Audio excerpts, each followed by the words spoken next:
மு code படத்தோட first single release code படத்தோட first single release ஆகும்போது அந்த பாட்டுக்கு வந்து மிகப்பெரிய ஒரு எதிர்பார்ப்பு இருந்துச்சு. பட் ஆனால் அந்த சாங் வந்து நிறைய பேரை பூர்த்தி செய்யலை, மிக்சிங்லாம் நல்லா இல்லை அப்படின்னு சொல்லிட்டு யுவன் சங்கர் ராஜா மேலே மிகப்பெரிய குற்றச்சாட்டுகள்லாம் வைக்கப்பட்டுச்சு. ஸோ செகண்ட் சிங்கிள் வரும்போது எப்படி இருக்கும் அப்படின்னு சொல்லிட்டு எதிர்பார்க்கும்போது செகண்ட் சிங்கிளும் ஒரு மெலடியாக இருந்தது. பட் அதுவுமே இன்னுமே இம்ப்ரெசிவாக இல்லையே அப்படின்னு சொல்லிட்டு விஜய் ரசிகர்கள் கிட்ட வந்து ஒரு விஷயம் கிளம்பி இருந்தது. இப்போ ஸ்பார்க்ன்ற தேர்ட் சிங்கிள் வந்திருக்கு. இந்த தேர்ட் சிங்கிள் மேலே மிகப்பெரிய ஒரு எதிர்ப்பு வந்திருக்கு. யுவன் சங்கர் ராஜா ஏன் அப்படி பண்ணாரு அப்படின்ற மாதிரியான கேள்விகள் வந்திருக்கு. மேபி கேட்க பிடிக்கலாமா இருக்கும் அப்படின்றது தெரியல. பட் அந்த சாங் வந்து ரொம்பவே நல்லா இல்லை அப்படின்னு சொல்லிட்டு விஜய் தரப்பினரே பயங்கரமாக போட்டு வந்து யுவன் சங்கர் ராஜாவை புழக்கிறாங்க அப்படின்றதுலையும் எந்த ஒரு மாற்றமே கிடையாது.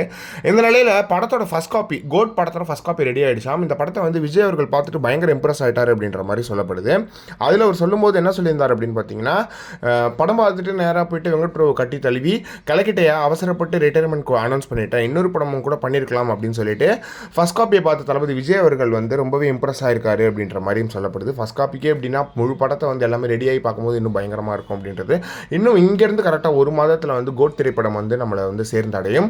எப்படி ஒரு எதிர்பார்ப்பு இருக்குது அப்படின்னு பார்த்தீங்கன்னா வந்து எப்படி விஜய் அவர்கள் ரெண்டு விஜய் எப்படி ஹேண்டில் பண்ணியிருக்காரு, எப்படி ஒரு சயின்ஸ் ஃபிக்ஷனில் விஜய் அவர்கள் நடிச்சிருக்காரு அப்படின்ற எதிர்பார்ப்புலாம் இருக்குது.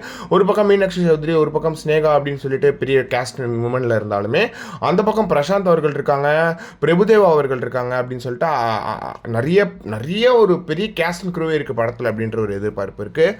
யுவன் சங்கர் ராஜாவோட பிஜிஎம் எப்படி இருக்க போகுது, யுவன் சங்கர் ராஜா இந்த பேச்சுக்கெல்லாம் பதிலடி கொடுப்பாரா அப்படின்ற ஒரு மிகப்பெரிய எதிர்பார்ப்புலாம் எல்லா இடத்துலையுமே இருக்குது.